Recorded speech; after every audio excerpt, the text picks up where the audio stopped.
That's a good name. What's your name? Michael Paul Moran. Huh? Has a nice rhythm to it. Right? So, he's one of our graduates. Right? Certified. Graduated from Southfield. Southfield School. We knew the minute we saw him he was certifiable.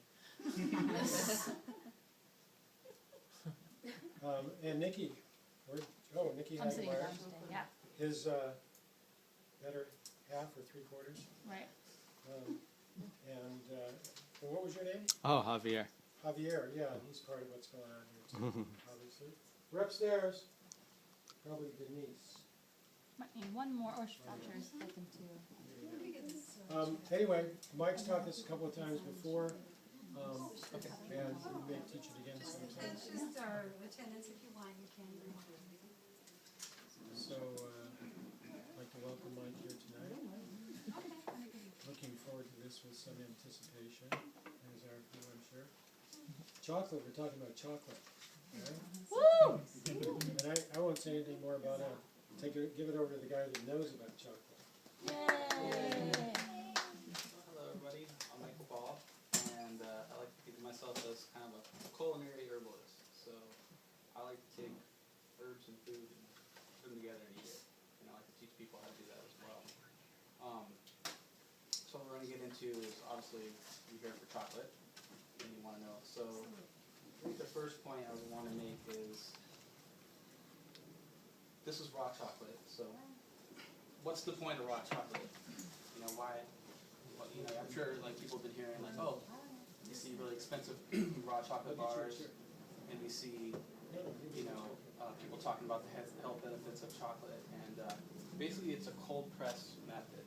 So even some of the raw chocolate's been heated, but it's a low temperature heated to basically keep the nutrients and the phytochemicals intact. When you heat chocolate, you lose a lot of it, and also a lot of the chocolate you see out has actually rancid fats because they heat it so much that the fat gets over a certain temperature and goes bad. You can't taste it, but it actually is fat, so or bad, or rancid, rancid oil. And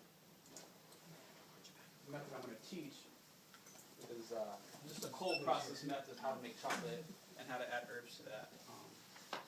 Any questions so far? Anybody have like this? Don't know what raw chocolate is, or everyone seems pretty up to speed. Everyone have a handout? No, I don't have one. To Jane too.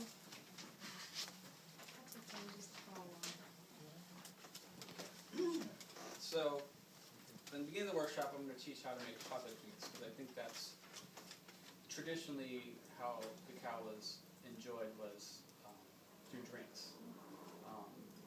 The Mayans and different cultures would basically brew up. Actually, it actually really got started with from fermenting cacao. That's actually the first way cacao was enjoyed. So people would ferment, get an alcohol like 8% or so, and they would put it in canoes and stuff and let it ferment. And then people later on down the line started adding stuff to it. Chilies, it wasn't really sweet. It was like chilies and different flours and different things like that they would add to the drink. So I'm going to teach you a modern version of that. So instead of using, the actual hand mixers that they use in Mexico, we're going to use the blend mix. And the idea behind the drink is to make an elixir, which is a sweetened herbal beverage. So something that's, packed with herbs, but a lot of these herbs are bitter and they don't taste very good. So they're covered up with a sweetener and different spices and things to actually make it like palatable. And this is something that I've been making for, 3 or 4 years, and it's been a really good addition to my diet. And also it's chocolate, so it's kind of fun. So what I like to start with is a tea. You can use any tea. I particularly like this brand of tea. I'll pass it around. You guys can see. It's a gynostemma tea, which is like a grass. It's real kind of, they call it like the poor man's ginseng in China. And the reason why I like this tea is they take different tonic herbs and make it into a syrup, and then they soak the leaves of the tea in the syrup and then dry it carefully so it retains all the benefits benefits, plus you're actually getting tonic herbs and stuff with your tea. I think they say it's like 5 to 10 times stronger than like an actual tea bag full of just cut and dry herbs. So since we're doing, so whatever tea you're working with, you can do wild plants, just whatever, it really doesn't matter. Kind of pep you up during the day and relax you Yeah, at night. yeah, it's dual directional, so Ginseng is like that too. it's really nice to have something that you can have during the day and not, keep it up all night. So you start with your tea. So, and then you start adding things. What I'm going to add is start adding fats. So I want this to be something I could have for a few hours of food. I want to be able to uptake all the herbs and have it for a while. So somebody I heard speak said basically it's like when you put a piece of paper on a fire, it burns really quickly. You get a lot of energy, but it burns very quickly. But if you put a log on a fire, you don't get the bright light, but you get a longer burn. And that's what I'm kind of looking for here with adding the fats, is I want like a longer burn. So I add some cashews. These have been soaked overnight, rinsed. Soak to germinate, turn off the enzyme inhibitors. Yeah, it's very important if you're gonna eat a lot of nuts to actually soak them. And It also makes it more digestible, right? Is that what it is? yeah, the phytic acid from the nuts and stuff gets dissipated. I heard that cashews are like Prozac. Yeah, they say that a serving of cashews has the same amount of, I think, selenium or something like that. It has No, not that much. No, it's like a handful is like 40 milligrams or something of drug. I mean, it's, a dose. Yeah. And that's some coconut oil, which is an awesome Well, that's the science. saturated. I mean, everybody pretty much knows about coconut. Good for your body, good for the skin. I tend to eat, I go through about a gallon of coconut oil a month. So I'm extreme coconut oil user. Some people, don't use as much as I do, but I really like it as a stable fat. Yeah, coconut oil is pretty amazing, especially for drinks. And you couldn't do this with the cold drink. So this tea is room temperature. You could do it slightly warm, but you wouldn't want to do something like this with like a smoothie or anything, because it's good. The coconut oil is going to harden up and be like little chunks of coconut oil and not be very pleasant. That's really nice. I like to use different trace minerals and things. This is a brand called Omega, and they make this fulvic acid with ocean-dried trace minerals. So basically, fulvic acid helps your body release things from your cell, but also helps you uptake minerals. So they use a lot with growing plants and things to help the plants uptake the minerals. And it's bonded with. So this is really a nice product, actually. It's bonded with Ocean-dried minerals. So What is it called again? it's called, the brand's called Omega, and it's called Cell Bouncer. They have a few different ones, but it's, ocean minerals, seaweed bread. So check it out. cell balancer. Yeah. I really like it. I use it as kind of I use salt too, but I use it as kind of like a salt replacing for the drink because it's kind of like salty tasting. But I'm also going to add. You can taste it? Not straight, no. No. So you want to put it in water or All something. right. That's what it says. I mean, imagine you can, but it's the fulvic acid is very Yeah, acidic. yeah. Is that the same thing for the hair, with the pH balancer, or is that something different? It is. Oh. And then I'm also going to use a dropper of Soleil. This is Soleil salt. So I put in a jar half of salt, of pink Himalayan salt. Another half is water. And after about a day or so, the water will uptake all the salt it possibly can. So it gets to about 27%, and it won't uptake any more salt. And then you pour that off, pour more water. And it's called Soleil. You can look it up. But basically, it's just like a trace mineral supplement. So you got about 80 minerals or something like that's in Himalayan salt. So how much salt do you put in something like that? Into to the jar or to the. This is 27% salt solution. So you can use a few drops really. It's not something. I like to use more of the cell balancer and less of this. The salt still kind of holds, but I like it for the minerals. Basically what I'm trying to do is pack this drink full of as many minerals and things as I can. That all kind of synergize together. Pass it around? Yeah. You can take a couple drops. It's Yes, just yes, salt water. Salt water. But What does mineral salts, not sodium what chloride, does not poison. fulvic acid do? It helps your cells release toxins, but also helps your cell uptake minerals. Where does it come into, where do you get it from? It's from plants. Yeah. Holy cow. Yeah. That's what it sounded like, that's why we were Yeah, questioning. but it's different. Oh, wait, I thought you said full. I thought you Yeah, it's Fulvic. FULVIC. I Yeah. thought it was saying. You can look it up. It's pretty interesting if you read about it. There's a lot of really good information. I'm gonna add some vanilla. Vanilla. So about a half a teaspoon of vanilla. This is ground vanilla bean. So I like to use this over extracts and over actual vanilla bean. This is the whole bean ground. It's expensive, but yet you don't use as much.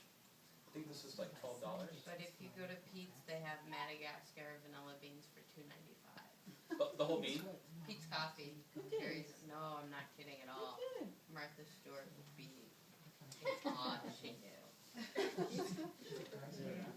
Make sure you take a whiff of that. Same ones at Whole Foods for $10.95. Okay, I'm gonna add What? It's like the whole bean, and then you just cut it open, and you can scoop out the vanilla beans from it. But I just throw the whole thing in a smoothie and let my blender grind it up. Cacao nibs with It's fine. vanilla beans.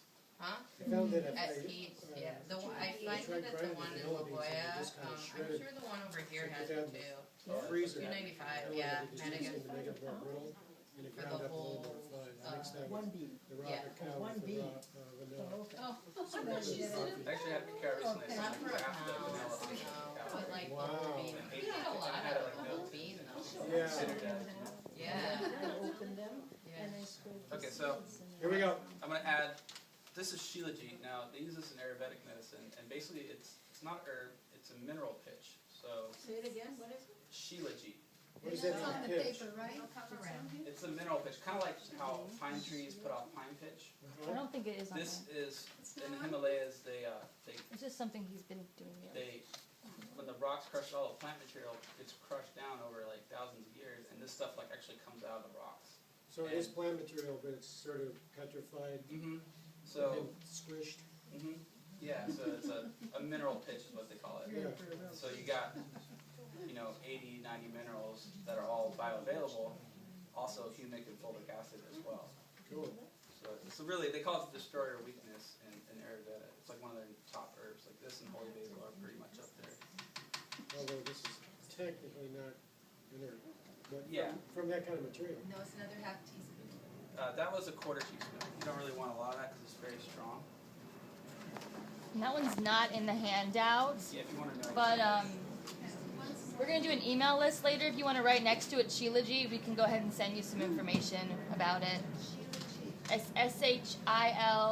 SHILIJIT. LA. No, LAJIT. SHILAJIT. Sheila, like the name, S-H-I-L-A. It has a very nice, J-I-T. kind of like a coffee-ish, kind of smoky flavor. That's why I use it. I actually use it more for the flavor, but it also does have a lot of health benefits. It actually tastes kind of bad. Yeah, it's really intense, Isn't it Ayurvedic? Mhm. Okay. Yeah. You can decide for yourself. You liked it? This is Mukunda. This is also used in Ayurveda. This helps has like precursors to dopamine. So it's basically really good for people that dealt with addictions or people that are trying to get off like coffee and different things, cigarettes and things like that. Also like a nervous system tonic, so people kind of shaky and stuff. People have been using this for that. Ma, M-A. M-U-C-U-N-A. It is M-U, yeah. So, That one's in the handout. what kind of plant? It's a bean. So A bean, okay. yeah, and it's this that grows up these like black beans and they ground it up. Where is it from? They use it in Ayurvedic medicine. So So it's India. yeah. And there's not too many plants that like help you. It has L-dopa, so it's not too many plants that have that particular substance. Lacuma? That one was Mukuna. M-U, Mu, M-U. Lacuna? There's Mukuna and Lacuma. I usually put cayenne in my drinks, but I don't know how you like. Who here doesn't like spicy? No spicy? Okay. You put like half of a Okay, I'll teaspoon. put a time, and this is so hot, it's crazy. Never had cayenne this high. I mean, it's gonna last me forever. Yeah. And really, really, Like a pinch. Cayenne is rated in heat units. There's yeah. there's like, different cayennes. this is like 150,000. It's so hot. It's crazy. Yeah. Yeah. Okay, so how many do we got?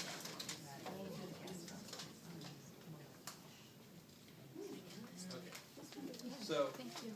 the focus of tonight actually is how to incorporate Chinese herbs. I wanted to bring something that was a little different. Usually it's just mostly superfoods. This is a company called Dragon Herbs, and they make a lot of like different combinations of herbs. Make the And tea too. This is an adaptogen formula. So there's like reishi. The reason why I picked it is I really wanted the reishi and the schizandra because they're like three treasure tonic herbs. So tonic herbs, there's a Taoist system of tonic herbs, and then there's traditional Chinese medicine, and they're completely different. It's kind of like how holistic medicine is versus conventional medicine in a way, where like if you go to a traditional Chinese medicine, they're most likely going to give you something to cover up the symptom, versus Taoist philosophy is you have these three treasures, which is your Jing, your Qi, and your Shen, and so if you put it like a candle, is a good way to look at it. The Jing would be the wax, so that's like what you're born with, like the energy that you're transferred from your parents. The Qi would be the wick, so how hot it burns, and then the flame is actually called the Shen, which is your spirit. So the idea of the philosophy is to nourish the Jing and the Qi to cultivate the Shen, the spirit. And by doing that, you take tonic herbs, drink really good water, exercise, Tai Chi, different types of modalities to cultivate your spirit. And that's like the Taoist philosophy. So I really like tonic herbs. I think they're really like the fifth food group, basically, because they're all foods, but they're like chemically complex foods that have effects on the body. But they're safe enough to eat every day. And I really like them. I think I like the philosophy versus trying to cover up a symptom. I want to get like to the root and to build health. I have a question. How do you know proportions? How do I know how much? As far as the Chinese herbs? Of anything? Of anything? Well, all of it's food. So everything on the table is just food. So how do you when you eat beans and rice, how do you get the proportions of that? You just put it on the plate and you eat what you want, basically, and you do what tastes good. With the herbs, it's usually a teaspoon because they're pretty strong. They're cold extracted herbs, so they're extracts. So they're not whole herbs, so they are powerful. So nothing more than like you probably start with a quarter of a teaspoon and work your way up to like maybe a tablespoon. Only thing that on here that I wouldn't take every day is maca. Maca, you're supposed to cycle 3 days on, 3 days off. 4 days. I don't know. You got to find that cycle because you can actually you can have the opposite effect if you keep taking it. With the tonic herbs, I usually just go by what the bottles say, and then I usually double that. That's the way. But also, having a health practitioner, somebody like John, who's actually uses herbs and things, is always a good idea. But with tonic herbs, like I said, it's really just food. I mean, a reishi mushroom is a mushroom. It grows on a tree, but it's not. He doesn't take twice as much the first time he tries it. No. Probably he'll take what it says in the bottle, or maybe even half that much to see kind of sensitivities, toxic check yourself. Any new drug, which superfoods are. They'll work their way up to, then you know. So Yeah, they're powdered food person. They're extracts, but they're powdered. So what I like to do is, because I don't really like to, especially if I'm making a drink, I open the pills because I don't really want to have all the vegetables. It's just rice, vegetable matter, cellulose, but I'd rather just not have it. And this is kind of where it's gone with the tonic herbs, is people have started just opening up the capsules and actually getting the raw herbs themselves, versus like taking a couple a day, because especially if you want to have a quick effect on a group of people, you're gonna want to add more basically. What is that? I'll pass it around here. This was in the chocolate you guys tried already too. Oh, we already had some. Yeah. Yeah. There's no turning back. It won't keep us awake though, too much. And the idea of adding the adaptogens is actually kind of to balance out the chocolate. So, an herbal perspective would be you'd want to add things in to balance things out. So if you have a stimulant, you want something like Vicuna, which is like a nervous system tonic, to kind of like mellow the whole thing out,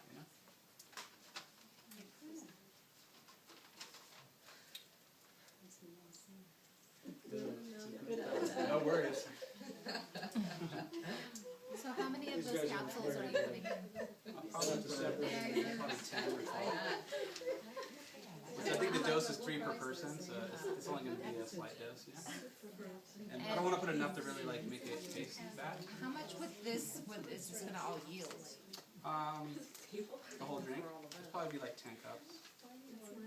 I mean, this is like for, you know, a group of people. Yeah. If I did it for myself, I'd use probably like 3 cups of water to start, or 3 cups of tea.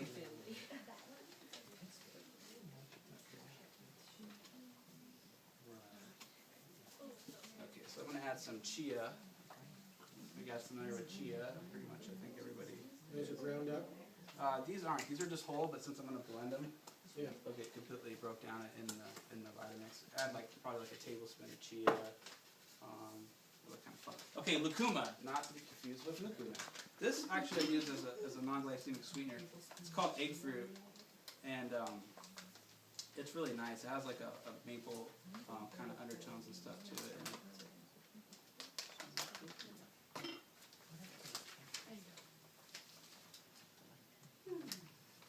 So I use this as like most of the drinks I make are vegan, so I use this as like kind of like a dairy substitute.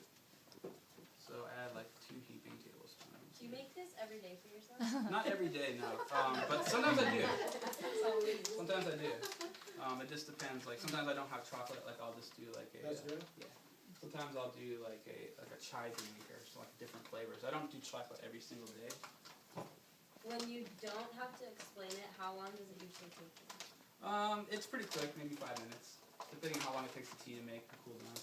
This is hemp protein powder. It's not the greatest tasting thing on the planet, but hemp's a really nice food and has like the nice fats and stuff. So basically, it's like I got the fat, I got the nutrients, I got the trace minerals, and then I'm adding a protein in to make it like a complete meal, basically. So this is something that you'd want to have as like a meal replacement. And then I'm going to add some of these gojis in. Like a handful, maybe 2 handfuls. And when you're buying gojis, that's those around. You guys can snack on those. Basically, look for the ones that are like the juiciest and they look the freshest, because you'll see a lot of gojis that are just really like hard little rocks, you know, and that just means they've been sitting around for a long time and lost their moisture. So Dragon Herbs sells really good ones. I bought those at People's, and they're called Earth Circle Organics, I believe, and they were pretty decent. They were not as good as the Dragon Herbs. Actually grow theirs in China that are like grown with glacial water and things, so they're really high quality. The president of China actually eats the Dragon Herbs. It's funny because it's an American guy who went to China to grow goji berries, and then now the president of China is actually eating his goji berries. They're so good. You know? I thought that's kind of silly. These are pretty good. And yeah, the 2 proteins that I like to use a lot, if I'm not using animal proteins at all, are the hemp and the brown rice protein. The brown rice protein is actually a little tastier, I think. I think they say it's 97% bioavailable protein. So if you are like doing like, you know, vegan or vegetarian, you want like different protein sources, these are really nice quality protein, clean. Everything from this company has all been tested, and it's also non-BPA packaging, which is really nice. So I try to reuse like the packaging and stuff when I can. Oh, and then the chocolate. So for a drink like this, it just depends how I'm feeling. Chocolate is a stimulant, you know, and probably depending on how clean you are and how sensitive you are to stimulants, you want to be mindful of how much chocolate you're eating and what time of chocolate you're eating. So I like stimulants, I like caffeine, and I don't drink coffee, but I drink yerba mate, and so I'm fine with it. I don't feel like anything weird when I eat massive amounts of chocolate. I don't feel like anything's off or anything. But I know other people say, oh yeah, my heart starts racing, or I just don't feel good, or I get moody if I don't have my chocolate. So it's something that you want to be aware of, that like chocolate is like, you know, healthy, but it's something that should be respected. Just like anything, you know, you would just eat kale every single day, you know. And this cacao is actually really nice because they only press it once. A lot of the cacaos, they press them twice, so the fat content goes down. So what they do is when they press the beans to get the powder, they'll do it one more time to get more cocoa butter or more cacao butter, because it's just more cost effective, you know, but it leaves them more dry or less fat than the actual cacao powder.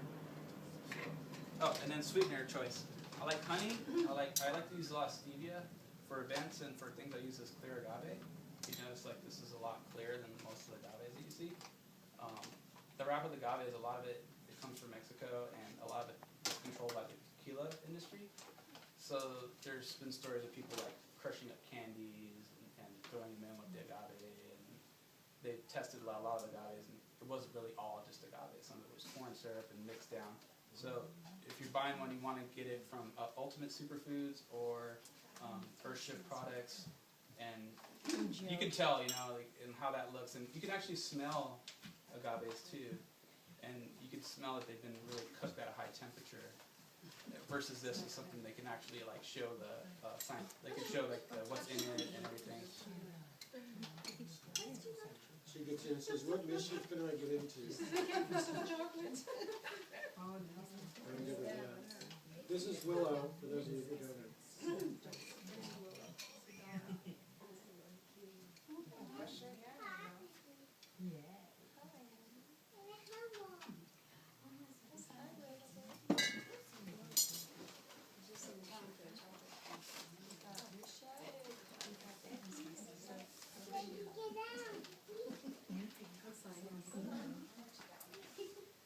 Okay, and usually I use a combination of sweeteners. So I'll use stevia powder, stevia extract, and then agave or honey. So that way I can like lower the amount of concentrated sweetener I'm using, but yet still get the sweetness that I'm looking for. But I don't like them really on their own, you know? This is a really concentrated stevia, so I'm not going to use very much.